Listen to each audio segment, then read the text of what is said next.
सुनसान साँझको त्यो चिसो हावामा म मेरो कोठामा बसिरहेको थिएँ। मेरो हातमा पुरानो डायरी थियो जसमा मैले कहिल्यै व्यक्त नगरेको माया लेखेको थिएँ। म सम्झिन्छु सरजीले मलाई हाँस्दै भन्नुभएको थियो, म त त्यो मान्छे हुँ जसलाई दिलमा सजाइन्छ।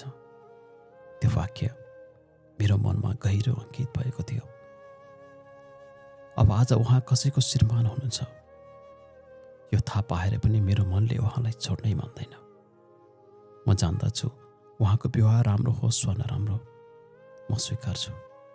मेरो माया स्वार्थी छैन, मेरो माया शुद्ध थियो, जसले उहाँको खुसी चाहन्छ। तर मनका कुनामा उहाँ सधैँ मेरो सर्जी नै रहिरहनुहुन्छ।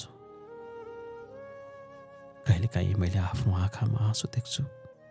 मौन प्रेम, अदृश्य बन्धन, यो पीडा कसैले बुझ्दैन। तर म जान्दछु मेरो माया उहाँसम्म पुगिसकेको छ।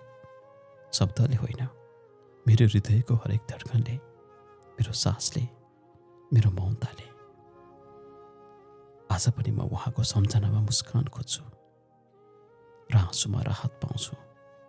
किनभने म बुझ्छु साँचो माया भन्नाले कहिले नपाउने त झन् दुःख त होइन, तर सम्मान र श्रद्धा दिने कला हो।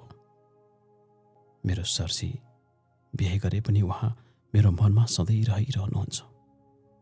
म उहाँको जीवनको सुखको कामना गर्छु, तर मेरो हृदयमा उहाँ केवल मेरो नै रहिरहनुहुनेछ।